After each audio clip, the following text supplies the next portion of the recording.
안녕하세요. 모진 시집살이와 허수아비나 다름없는 남편 때문에 이혼을 결심한 30대 여성입니다. 남편이 이제껏 잘 참고 살다가 왜 그러냐고. 나중에 시부모님 돌아가시고 나면 그 재산 다 우리 건데 아깝지 않냐는데. 이렇게 살다간 시부모님 돌아가시기 전에 내가 먼저 죽게 생겼다 했습니다. 그리고 그 재산 맨날 입으로만 땅이 얼마고 아파트가 얼마고.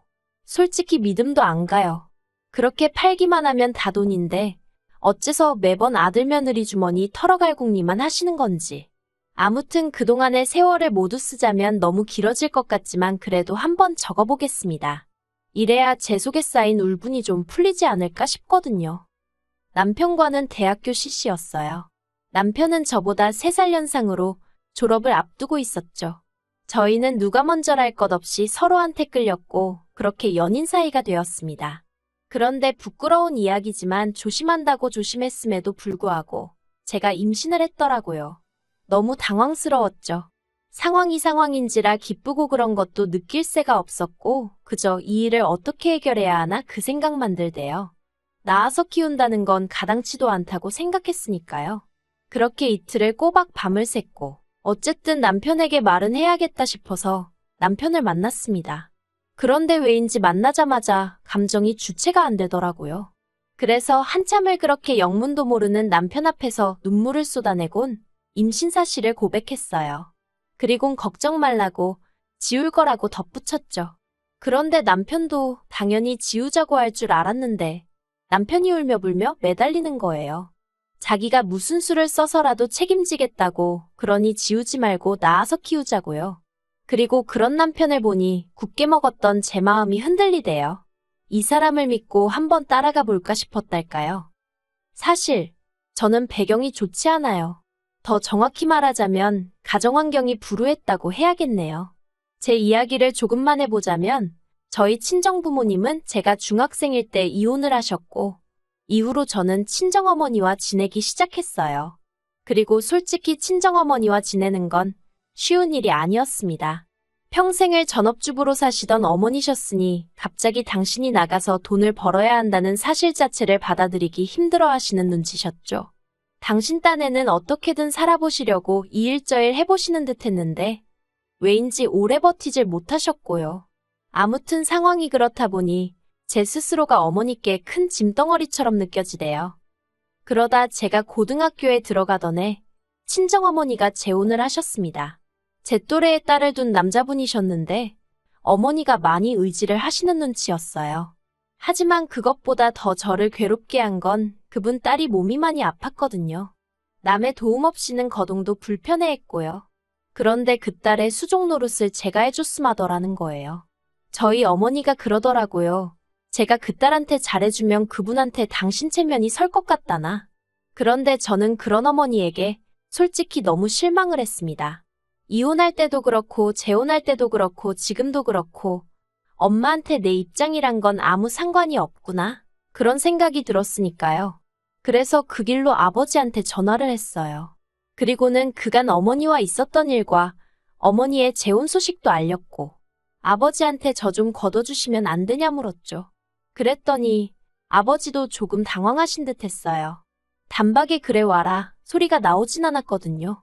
하지만 잠깐의 정막이 흐르고 아버지가 주소를 불러주시며 오라고 하시대요. 그런데 덧붙이시길. 아버지는 재혼을 하신 건 아니지만 같이 사는 여자가 있다며 저더러 잘 지낼 수 있겠냐입니다. 그래서 제가 그분도 혹시 자식이 있으시냐 물으니 그건 아니라고요. 하지만 아버지와 지내는 일도 결코 편하지 않았습니다. 아버지와 지내던 여자분은 제가 마치 무슨 자기 라이벌이라도 된다고 생각을 한 건지 매사 저에게 날을 세웠어요. 특히나 아버지가 제 대학 등록금을 내주실 때마다 얼마나 싫은 티를 냈는지 몰라요. 그리고 그럴 때면 아버지도 그 여자분 비위를 맞추느라 그러신 건지 저에게 가시돋친 말들을 퍼붓기 일쑤셨죠. 실제로 아버지가 저를 함부로 대하고 막말을 하면 그 여자가 좀 기세가 누그러졌으니까요. 그런데 그런 와중에 지금의 남편을 만나서 연애를 하게 되었고 애까지 가졌으니 어디 상의할 곳도 마땅치 않았고 그래서 그냥 지워야겠다는 결론에 도달했던 거예요. 그런데 남편이 자기만 믿고 따라오라 하니 솔직히 제 인생에서 부모조차 그런 말을 해준 적이 없었으니 그런 남편이 얼마나 고맙고 듬직했는지 몰라요. 아무튼 그래서 남편과 결국 결혼을 약속했는데 제 예상보다 시부모님의 반대는 크지 않았어요. 다만 시댁에서는 저희가 사고쳐서 하는 결혼이니 한 푼도 못 보태주신다 하대요. 남편은 직장을 구하기 전이었으니 돈이 없었고요. 저도 마찬가지였죠.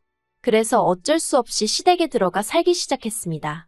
그리고 시댁에 사는 동안 겪었던 크고 작은 서러운 이야기들을 해보자면 정말 석 달하고도 열흘은 밤을 꼬박 새워야 할 거예요. 하지만 당시에는 그마저도 감사하다고 생각했어요. 그래서 시부모님의 말도 안 되는 시집살이도 군소리 없이 참아냈고 남편 밑으로 있는 두 동생의 온갖 유세도 인내하며 받아줬지요. 그리고 다행히 제가 애를 낳고 얼마 안 되어 남편이 취직을 했어요. 그리고 남편이 첫 월급을 타온 날 제가 남편에게 그랬습니다. 죽기 살기로 돈을 모아서 우리 꼭 분가하자고요. 그런데 이 얘기를 방문 밖에서 어머님이 엿들으시고선 완전히 집안을 뒤집어 놓으셨어요. 먹여주고 재워줬더니 돈 좀 번다고 내뺄궁리를 한다면서. 그리고 저는 그땐 뭐가 그렇게 무서웠는지 그런 어머님께 죄송하다고 잘못했다고 몇 번이나 빌었죠. 그러자 어머님이 남편더러 월급 통장을 내놓으라시대요. 이제부터 당신이 관리를 해줄 거고 생활비는 저더러 탓쓰라면서요. 그리고 전세보증금이 모이면 그때는 당신이 알아서 분가시켜주겠다 하시는데 차마 뭐라고 반박을 못하겠더라고요. 남편도 꿀먹은 모마냥 가만히 있고 그래서 그렇게 월급 통장을 뺏겼습니다. 그런데 그렇게 세월이 지나도 분가의 비읍자도 어머님이 꺼내질 않으시대요. 저는 저대로 모진 시집살이에 독박육아로 우울증까지 겪게 되었는데 말이죠. 사실 그때는 제가 우울증이란 것도 몰랐어요. 병원에 한 번 갈래도 어머님한테 어디가 어떻게 안 좋고 그런 이야기를 다 해야 했는데 한 번은 제가 열이 39도 가까이 났는데도 별거 아닌데 엄살이라 안 된다고 하시는 분이셨으니 아무튼 그러다 하루는 저는 기억도 잘 안 나는데 남편이 말하길 제가 베란다 난간위로 올라가고 있더랍니다. 그러면서 남편이 자기는 정말 제가 죽는 줄 알았다고. 그리고 이 일로 남편이 뭘 좀 느꼈는지 어머님께 자기 돈을 돌려달라 하대요. 저희 분가하겠다고요. 그러자 또 시부모님 두 분 다 난리가 나셨죠. 배은망덕하니 어쩌니 하면서. 그리고 그 과정에서 알게 된 게 어머님이 모아주신다던 남편의 월급은 온데간데 없었습니다. 어쩐지 시부모님은 두 분 다 일도 안 하시는데 어떻게 저렇게 사시나 늘 궁금했거든요. 그런데 그게 다 저희 남편이 벌어온 월급 덕분이었던 거죠. 아무튼 그 일로 남편과 시부모님이 크게 싸웠고 시부모님이 저희더러 집안에 분란 일으키지 말고 재주 있으면 나가 살라대요. 그리고 결국 제가 친정에 연락을 했어요.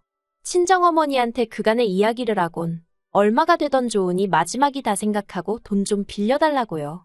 그랬더니 친정어머니가 저더러 왜 그러고 사냐면서 엉엉 우시대요. 저도 뭐라고 말을 해야 하나 싶었어요.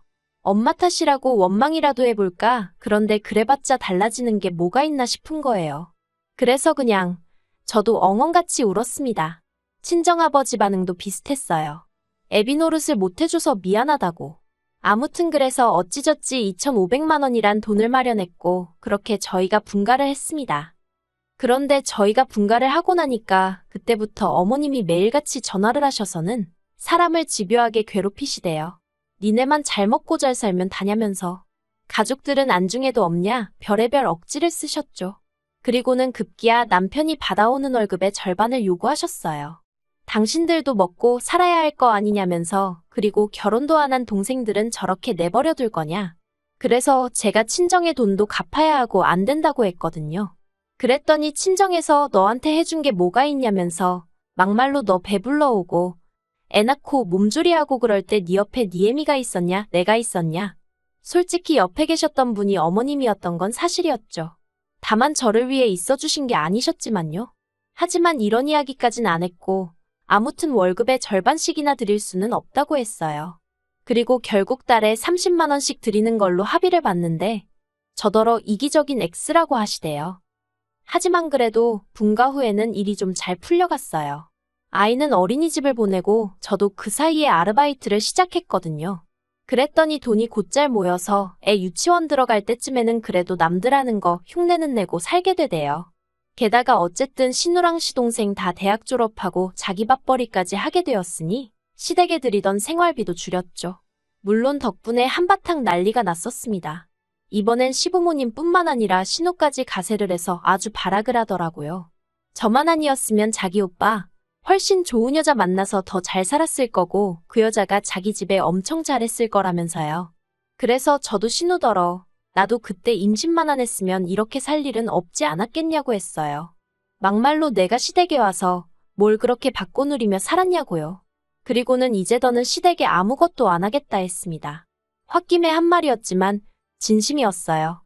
그리고 그 일로 시댁과 연을 끊다시피 하고 살았는데 사실 제 마음만 그랬지 남편은 남편대로 계속해서 저 몰래 시부모님께 용돈도 드리고 동생들도 챙기고 한 거 알아요.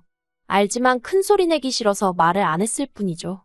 그리고 그러던 와중 신우가 갑자기 언니 잘 지내냐 하면서 수작을 부리며 연락을 해왔습니다.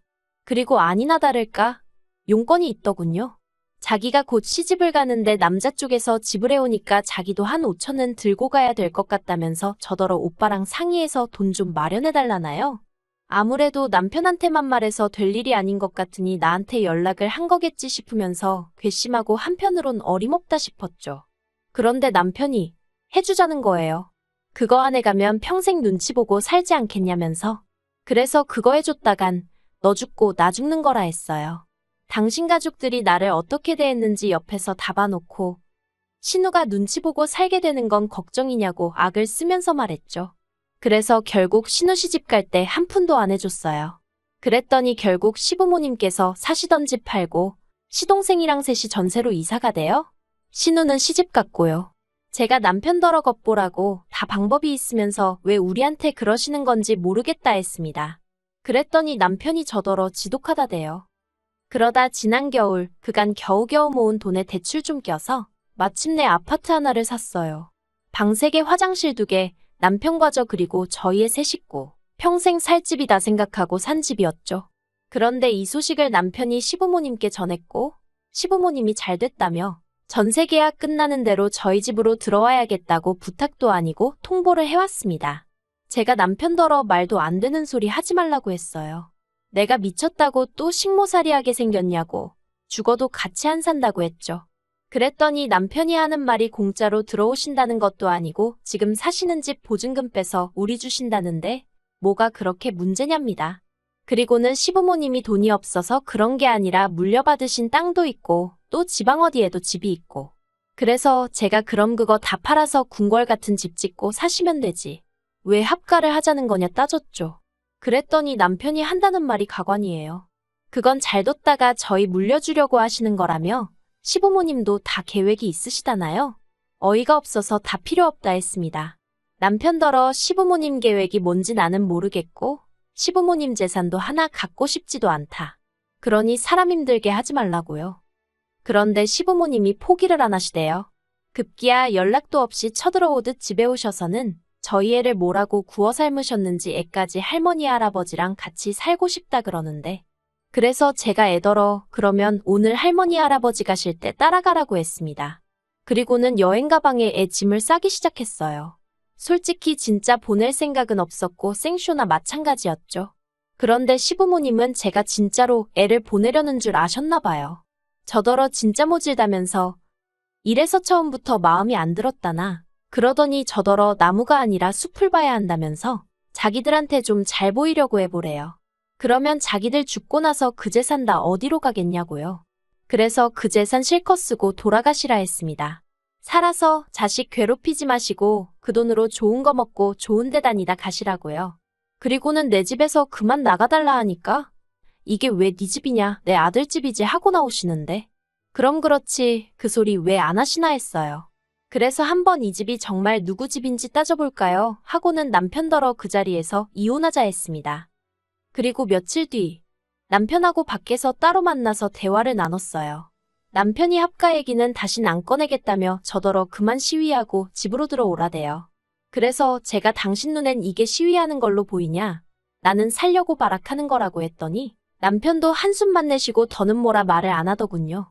그러더니 이제껏 참고 산 거 정말 아깝지 않냐? 조금만 더 참으면 다 우리 거다. 우리 거면 다 네 거나 마찬가지다. 그래서 저는 그런 남편에게 나 정말 미련이라곤 하나도 없다 했습니다. 그저 한 가지 부탁하고 싶은 건 당신이 조금이라도 나에게 미안한 마음이 있으면 아파트만큼은 제발 포기해달라 했죠.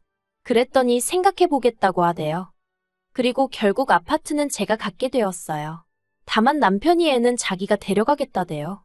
사실 이렇게 얘기하면 사람들이 저를 어찌 볼지 모르겠지만 아이까지 데려와서 잘 키울 자신이 없었거든요.